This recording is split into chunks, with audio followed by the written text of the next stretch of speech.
ভারতবর্ষটা দেশ, আমার সেখানে মনে হতেই পারে যে আমি যদি এবারে পাস আউট করতে না পারলাম এই রাজ্য থেকে, আমি অন্য রাজ্যে গিয়ে চেষ্টা করতে পারি সেটা নিয়ে। কিন্তু তার মানে এই নয় যে আজকে যেভাবে বাংলায় 26,000 টিচারকে যেভাবে রাস্তায় বসিয়ে দেওয়া হয়েছে, এটা কোনো রাজ্যে হয়েছে। এটা ইতিহাস তৈরি করে দিয়েছে পশ্চিমবঙ্গের তৃণমূল সরকার, যা কখনো হয়নি। আজকে সেই জন্য এত চোখের জল ফেলতে ফেলতেও আজকে এসএসসি পরীক্ষা দিতে এসছে, আজকে বয়স্ক তারাও এসছে, বলছে আমরা দেখছিলাম টিভিতে যে আমরা এখন পড়াশোনার করার মতন তৈরি করে আসার মতো প্রিপারেশন করার মতো আমাদের সেই বয়স নেই। আমরা একসময় পরীক্ষা নিতাম, আর আজকে আমরা পরীক্ষা দিতে এসেছি।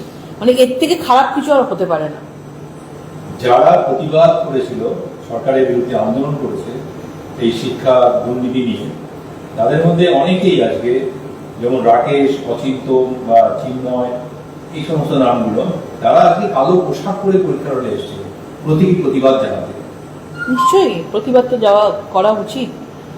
আজকে যেভাবে আজকে মানে পুরোপুরিভাবে 26,000 সংসারকে নষ্ট করে দেওয়া হয়েছে, শুধুমাত্র একটাই কারণ, নিজেদের চোরের যে ক্যাবিনেট, চোর ডাকাতদের ক্যাবিনেট, তাদের নামগুলোকে বাঁচানোর জন্য। কারণ তারাই তো ঘুষ নিয়ে, টাকা নিয়ে আজকে তাদেরকে পাশ করিয়েছে, এবং তারা সেই জন্য মানে সাদা খাতা জমা দিয়ে তারা শিক্ষার্থী হয়েছে। আজকে সেই জন্য কাদের কাছে টাকাগুলো গেছে, সেই নামগুলো যেন সামনে না আসে ভোটের আগে, সেই জন্যই আজকে এই গন্ডগোলটা, এই রকম একটা পরিবেশ সৃষ্টি করেছেন, ভয়ঙ্কর পরিবেশ। যারা প্রভৃতির যোগ্য, চাকরি পেয়েছিল কিন্তু চাকরি হারাতে হলো দুর্নীতির জন্য, তারা যখন চাকরি পেয়েছিল তাদের জীবন ছিল একরকম, আজকে একরকম। কেউ বাড়ির লোন দিচ্ছে, কেউ মা বাবার ট্রিটমেন্ট করাচ্ছে, এমনকি কেউ কেউ সন্তান কোলে নিয়েও পরীক্ষা দিতে এসেছিল। এবং তাদের সামনে এখন একটাই কথা, যে জীবনটা দাঁড়িয়ে আছে সুতোর উপরে, শুধুমাত্র এই দুর্নীতির জন্য। সত্যি আজকে যেগুলো চিত্রগুলো দেখছিলাম, ভয়ঙ্কর লাগছিল। কেউ অন্তঃসত্ত্বা অবস্থায় এসছে দেখছিলাম, এবং সে একটা সময় 2016-তে পাশ করেছিল এবং তার 1 নম্বরে নাম ছিল প্যানেলে, আজকে তাকেও পরীক্ষা দিতে আসতে হয়েছে। এবং একজন শিক্ষক ছিলেন, তিনি পরীক্ষা নিতেন সবাই, আজকে তিনিও পরীক্ষা দিতে এসেছেন। তিনি বলছেন আমার আজকে প্রিপারেশন করার মতো, পরীক্ষায় প্রিপারেশন করার মতো আমার আজকে বয়স নেই।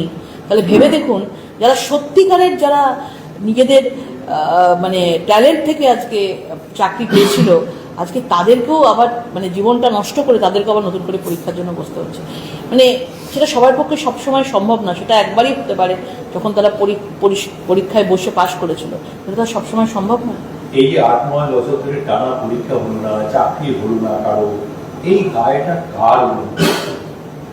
দেখুন, পুরোপুরি দায় পশ্চিমবঙ্গের সরকার, পশ্চিমবঙ্গের মুখ্যমন্ত্রীর ওপর। যেভাবে পুরো মানে তৃণমূল সরকারের যে মুখ্যমন্ত্রী এবং তার প্যানেল, তার গ্রুপ, নেতা মন্ত্রীরা, শিক্ষামন্ত্রীরা যেভাবে এটাকে ধামাচাপা দিয়ে এবং মানে পুরো সিস্টেমটাকে একদম নষ্ট করে ফেললো, সম্পূর্ণ দায়িত্ব তাদেরই নিতে হবে, এবং এর ফল তাকে ভুগতে হবে 2026-এ। যারা ফ্রেশার্স এবারে প্রথম পরীক্ষায় বসবে, তারাও আতঙ্কিত। তারা বলছে যে কি হবে আমরা নিজেরাও জানি না। কেউ বলছে ভগবান জানে, কেউ বলছে দিদি জানে, কেউ বলছে দিনের শেষে আমরা আশঙ্কা নিয়ে বাড়ি ফিরে যাবো। হ্যাঁ, এটাই হবে, এটাই অবস্থা। আমরা পশ্চিমবঙ্গে বসবাসকারী যারা রয়েছেন, তারা কাল কী হবে কেউ জানে না, কারণ এই সরকারকে কেউ চাইছে না। ভোটটা আসতে দিন, সবাই তার জবাব ইভিএম বাটন দেবে। আশফাকুল্লাহ নাইয়া, যে প্রতিবাদী ডাক্তার, আরজি করের ঘটনা, তাকে আজকে ডেকে পাঠিয়ে জেরা করা হয়েছে। শুধু একা নয়, সেই সময় আরজি করের ঘটনায় যে সমস্ত চিকিৎসক যারা আন্দোলনের সামনে সারিতে ছিল, পুলিশ তাদের এখন ডেকে পাঠাচ্ছে, জেরা করছে, অভিযোগ করে যে আমাদের ডেকে হয়রান করছে, প্রতিবাদ করেছিল। হ্যাঁ, এটা তো হবেই, কারণ যারা যারা এই সরকারের বিরুদ্ধে আওয়াজ তুলেছে, সরকার প্রত্যেকটা নাম তার লিস্টে রেখে দিয়েছে, এবং তাদেরকে কিভাবে হ্যারাসমেন্ট করা যায়, তাকে ট্রান্সফার করে কিভাবে অসুবিধায় ফেলা যায়, তাদের চাকরি কিভাবে খেয়ে নেওয়া যায়, তাদের এটা চলবে। এটা তো আগেও সিপিএমের সরকার করেছে 34 বছরে, তারই প্রতিফলন তৃণমূলের সরকার, এবং তৃণমূলের সরকার সেটা আরও বেশি। মমতা বন্দ্যোপাধ্যায়ের বিপরীতে যে মুখ খুলবে তার এরকম অবস্থা হবে, এরকমই একটা মানে হুইপ জারি করা আছে। সৌগত রায় বলেছেন যে শিক্ষক নিয়োগ নিয়ে গন্ডগোলটা দুর্ভাগ্যজনক, কিন্তু একটা জিনিস মনে করি যে শিক্ষার মান কমে গেছে। আগের থেকে এখন ভালো শিক্ষক আসছে, কিন্তু শিক্ষা ব্যবস্থায় কোনো ভিশন নেই, তার জন্য আগের মতো পরিস্থিতি নেই, এখন মান কমছে। সবাই জানে, ওনারা নিজেরাও স্বীকার করছেন।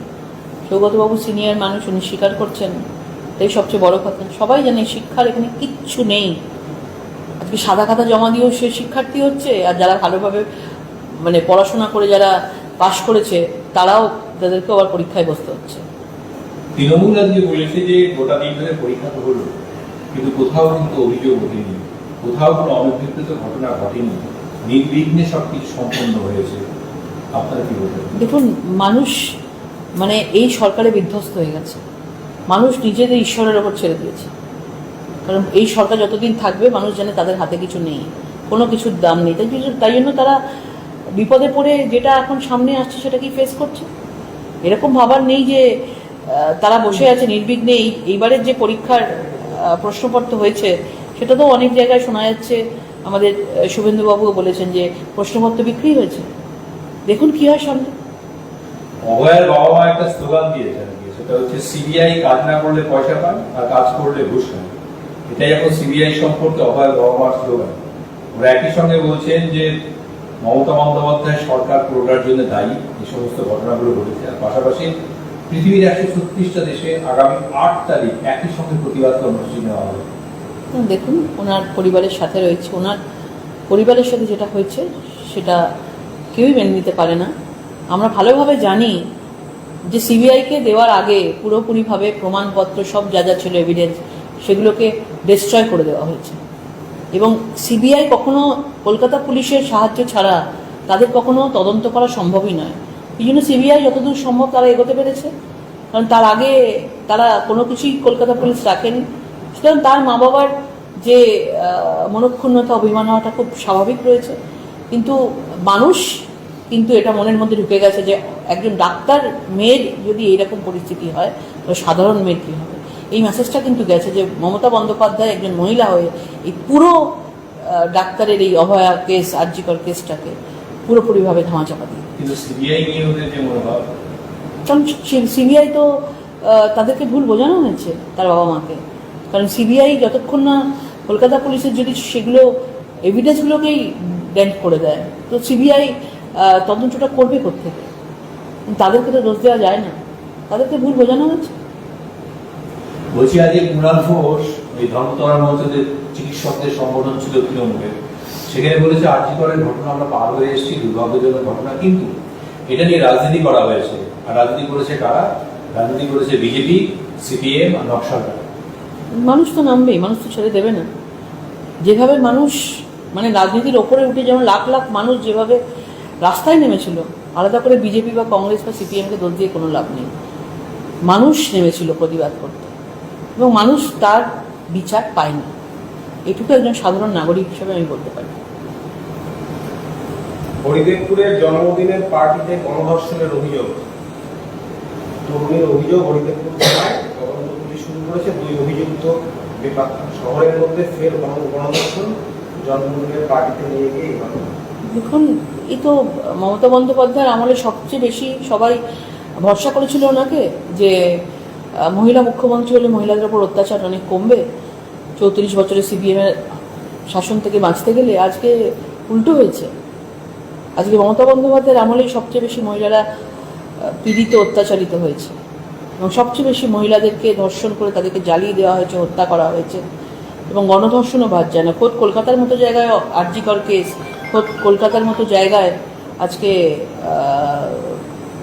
যেভাবে এইসব জিনিস আপনার ল কলেজেও কদিন আগে শুনেছেন যেভাবে বেড়েছে, মানে পরিষ্কার বোঝা যাচ্ছে যে মমতা বন্দ্যোপাধ্যায় লক্ষ্মীর ভাণ্ডার 1200 থেকে 1500 টাকা দিতে পারেন, কিন্তু লক্ষ্মীর সম্মান উনি রাখতে ব্যর্থ হয়েছে। সন্দেশখালীর আজ বর্ধমানে দেখা গেল দিনের পর দিন মহিলাকে ডেকে নির্যাতনের অভিযোগ। তৃণমূলের কার্যালয় লাগোয়া এক অফিসের ঘটনা। রশিদপুরের ঘটনা বর্ধমানে 3 তৃণমূল কর্মী ধরা পড়েছে। মহিলাদের পার্টি অফিসের পাশে ডেকে নিয়ে তাদের শারীরিক নির্যাতনের অভিযোগ। দেখুন, সন্দেশখালীর সময়তেই আমরা বলেছিলাম এরকম সন্দেশখালীর শেখ শাহজাহান পশ্চিমবাংলায় অনেক জায়গায় কোনায় কোনায় ছড়িয়ে আছে, কিন্তু তাদেরকে ধরবে কে, তাদের শনাক্ত করবে কে? মানে এই বাংলায় মমতা বন্দ্যোপাধ্যায়ের শাসনে তারা বহাল তবিয়তে আছে। বর্ধমান কেন, আপনারা বিভিন্ন জায়গায় দেখবেন, বিভিন্ন জায়গায় এই ধরনের ঘটনা আছে যে সন্দেশখালীর মতো, শেখ শাহজাহানের মতন মহিলাদের দিনের পর দিন বাড়িতে রেখে তাদেরকে অত্যাচারিত করা হয়। মগরাহাটে আবাস যোজনায় কাটমানির অভিযোগ, সেখানে অসম্পূর্ণ ঘর এবং এই মুহূর্তে ঝুপড়িতে ঘর কাটা, ঝুপড়িতে দিন কাটাচ্ছেন এক বিধবা বৃদ্ধা। অভিযুক্ত পঞ্চায়েত সদস্য তৃণমূল কংগ্রেসের, যদিও তৃণমূল সেই অভিযোগ অস্বীকার করছে। কাটমানি নিয়ে আবাস যোজনায় কাটমানি নিয়েছেন এবং যার যার ঘর পাওয়ার কথা বৃদ্ধা, সে ঝুপড়িতে আছে। এটা তো পরিষ্কার রয়েছে, প্রধানমন্ত্রী আবাস যোজনায় যাদের যাদের গরিব মানুষদের ঘরের জন্য যাদের আবেদনপত্র জমা নেওয়ার কথা, তারা আজকে ঘর পায়নি। তৃণমূলের নেতা, পঞ্চায়েত প্রধান, উপপ্রধান, দেখবেন তাদের আত্মীয় স্বজন, বাবা, কাকা, জ্যাঠা সবাই ঘর পেয়েছে।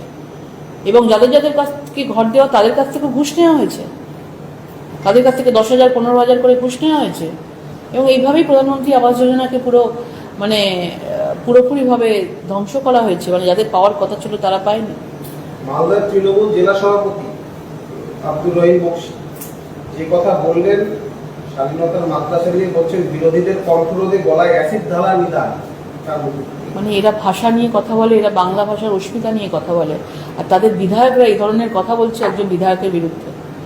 তারা অ্যাসিডের কথা বলছে, অ্যাসিড, গলার মধ্যে অ্যাসিড দিয়ে দেওয়া হবে। তাহলে ভেবে দেখুন, মানে এরা কোথা থেকে এসছে, এদের পরিচয়টা জানা উচিত। এইভাবে আস্তে আস্তে এরা ঢুকে পুরো দেশটাকে, পুরো বাংলাটাকে এরা নষ্ট করছে। মমতা বন্দ্যোপাধ্যায় তুষ্টিকরণ রাজনীতির জন্য এদের সঙ্গে কোনোদিন কিছু বলবে না, কারণ আগামী 2026-এ ভোট আছে, এদের কোনোদিন কোনো শাস্তি হবে না। এই রবীন্দ্রনাথের ছবি জ্বালানো আছে, নরেন্দ্র মোদী, অমিত শাহ ছবি জ্বালানোর পাশাপাশি কালিয়াচকে ঘটনা করেছে, রবীন্দ্রনাথের ছবিও জ্বালিয়ে দিয়েছে তৃণমূল। এবারেই ভাবতে অবাক লাগে যে বাংলার মুখ্যমন্ত্রী বাঙালি অস্মিতাকে নিয়ে আন্দোলন করছেন দিনের পর দিন, আর যিনি বিশ্বগুরু আজকে রবীন্দ্রনাথ ঠাকুর, আজকে তার রাজ্যের ছাত্ররা রবীন্দ্রনাথ ঠাকুরকেই চেনে না। মানে প্রধানমন্ত্রীর সঙ্গে, হোম মিনিস্টারের সঙ্গে রবীন্দ্রনাথ ঠাকুরের ছবিও তারা পোড়াচ্ছে। মানে ভেবে দেখুন শিক্ষা ব্যবস্থাটা কোথায় গেছে। এই জায়গায় তারা পৌঁছে গেছে, কলেজে পড়ে এবং রবীন্দ্রনাথ ঠাকুরকে কখনো দেখেইনি, তারা শোনেইনি না। আর বাংলাদেশে যেভাবে রবীন্দ্রনাথ ঠাকুরের মূর্তি কালি ছেটানো হয়েছিল, মূর্তি ভেঙে দেওয়া হয়েছিল, রবীন্দ্রনাথ ঠাকুরের নামগুলোই বই থেকে বাদ দিয়ে দেওয়া কথা বলা হচ্ছে, সেই প্রভাবটাই আবার এসে এখানে পড়ছে। এভাবে বাংলাদেশের থেকে আস্তে আস্তে করে মানুষ, বাংলাদেশি রোহিঙ্গা, অবৈধ বাংলাদেশিরা এখানে ঢুকছে, আর তাদের সংস্কৃতি, তাদের অসভ্যতাগুলো আমাদের এই জায়গায় ঢুকছে। সেই জন্য আজকে এরকম অবস্থা হয়েছে।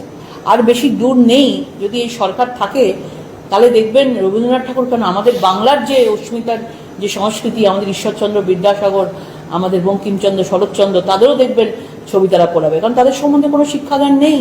তারা হাতে বোমা বন্দুক নিয়েই লড়াই করতেই অভ্যস্ত, সেটাই তাদের শিক্ষা, আর তাদের কাছে কোনো শিক্ষা নেই। বাংলায় অনুপ্রবেশ নিয়ে সরব এবার আরএসএস। দেখুন, মানুষ অনেক আগে থেকেই জানেন, এবং আজকে আরএসএস তারা স্টেটমেন্ট দিচ্ছে, এটা তার মানে বুঝতেই পারছেন আপনারা যে এই সারা ভারতবর্ষে এই যে অবৈধ অনুপ্রবেশকারীরা বলুন, যারা রোহিঙ্গারা আসছে, একমাত্র তার পথ হচ্ছে এই বাংলা। এই বাংলাকে যদি আমরা ঠিকঠাক মতো রুখতে না পারি অনুপ্রবেশকারীদের, তাহলে এটা আগামী দিনে ভয়ঙ্কর হবে। আগামী 5-6 বছরের মধ্যে আমাদের দেশের মধ্যে এরা ছেয়ে যাবে পুরো। অন্যান্য জায়গায় তো এই রোহিঙ্গাদেরকে, বাংলাদেশিদেরকে ধরে ধরে তাদেরকে শনাক্তকরণ করা হচ্ছে, তাকে পাঠিয়ে দেওয়া হচ্ছে বর্ডার দিয়ে। কিন্তু পশ্চিমবাংলায় কি হবে? আজকে দিল্লিতে যারা রোহিঙ্গারা ছিল, গুরগাঁওতে যারা ছিল, তাদেরকে পাঠিয়ে দেওয়া হচ্ছে, তাদেরকে বাসার জায়গা দিয়েছে কারা? এই পশ্চিমবাংলার সরকার। কিন্তু পশ্চিমবাংলা থেকে আমাদের এই যারা আমরা পশ্চিমবাংলার নাগরিক, যারা আমরা বাংলার নাগরিক আছি, যারা আমরা বাংলা ভাষায় কথা বলি, কেউ হিন্দি ভাষায় কথা বলে, কেউ গুজরাটি ভাষায় কথা বলে, কিন্তু সেখানে বাংলাদেশের অনুপ্রবেশকারীরা, রোহিঙ্গারা এসে আমাদের জায়গা নিচ্ছে, আমাদের খাবার খাচ্ছে, আমাদের সব জায়গাতে তারা বাঘ বসাচ্ছে। তো সেটাকে একটা ভয়ঙ্কর সিচুয়েশন, এবং এই জায়গাটাকে আমাদেরকে ঠিক করতে হবে। পুরো দেশের উচিত, পুরো দেশের সবাই এই আমাদের বাংলার দিকে, পশ্চিমবঙ্গের দিকে তাকিয়ে আছে। এই বাংলাকে যদি রক্ষা করতে পারি, তাহলেই আমাদের পুরো দেশ রক্ষা হবে। দিদি, এসএসসি নিয়ে দুটো প্রশ্ন, সেটা হচ্ছে সুরেন্দ্রবাবু বা আপনারা বা শরীরবাবু বা বিরোধী দল বারবার এসএসসি নিয়ে আন্দোলন করে যারা যোগ্য, যারা সম্ভবত যোগ্য, তাদের পরীক্ষায় যাতে বসতে না, তার জন্য বিজেপি করবে, ওই চেষ্টা করে বিজেপিবাবু বা আপনারা। কিন্তু শেষমেশ যোগ্য অযোগ্য সবাইকেই শেষমেশ পরীক্ষায় বসতে হবে। রাজনৈতিকভাবে ব্যর্থতা বিজেপি বা অন্য রাজ্যগুলো ব্যর্থতা নেই। দেখুন, এনারা তো মানে পুরোটাই তো সুপ্রিম কোর্টের আন্ডারে চলে গেছে। এবং সুপ্রিম কোর্ট যে আদেশটা দিয়েছে সেটা তো মানতেই হবে। কিন্তু আমাদের খারাপ লাগছে যে আমরা মানে আজকে আমাদের হাতে কিছু নেই, আমরা চাইলেও আমরা কিছু করতে পারছি না। মানে এই পুরো জিনিসটাকে পুরো ধ্বংস করে দিয়েছে মমতা বন্দ্যোপাধ্যায়। একসঙ্গে যোগ্য অযোগ্যকে মিলিয়ে দিয়েছে বলে আজকে এরকম একটা পরিস্থিতি তৈরি হয়েছে। কিন্তু এটুকু বলতে পারি, আমাদের সরকার আগামী দিনে এলে এই ধরনের পরিস্থিতি যাতে কোনো সময় তৈরি না হয় এবং যারা এরকম করেছে তাদের যেন উপযুক্ত শাস্তি হয়, সেটা আমরা চাইব। দ্বিতীয় প্রশ্ন, এসএসসি সূত্র থেকে বলা হচ্ছে প্রায় 31,000 বিহার, রাজস্থান বা ইউপি থেকে পরীক্ষা দিতে এসছে। আমি কিন্তু প্রথমেই বললাম যে ভারতীয় নাগরিক পরীক্ষা দিতে পারে, কিন্তু প্রত্যেককেই এখানকার ব্যবস্থাপনা নিয়ে খুশি। সেটা যে কোনো কারণে হোক, তারা সেখানে পায়নি। 2019 সালে পিসিতে লাস্ট পরীক্ষা হয়েছে, এই ধরনের পরীক্ষা। তো এখানে যে ব্যবস্থাপনা এসএসসি বা সরকার করেছে তাতে তারা হ্যাঁ, দেখুন তারা অন্য জায়গায় তাদের সাথে কী হয়েছে সেটা তো জানি না, কিন্তু এইরকম ভয়ঙ্কর ঘটনা যেভাবে পশ্চিমবঙ্গে হয়ে গেছে সেটা আর অন্য কোনো জায়গায় হয়নি, সেটা ইতিহাস বলছে। 26,000 চাকরি চলে যাওয়া এটা আমাদের কাছে একটা সবচেয়ে বড় কালো দিন, আমাদের ইতিহাসে থাকবে। এবং সেটা করেছে দায়ীকে তৃণমূল সরকার। এবং অন্যান্য দেশের অন্যান্য রাজ্যের নাগরিকদের তারা আসতেই পারে। আমি যদি মনে করি আমরা অন্য জায়গায় পরীক্ষা দেবো, আমরা দিতেই পারি, আমরা চুজ করতেই পারি, আসতেই পারি। সুতরাং এটা নিয়ে আমার কিছু বলেন।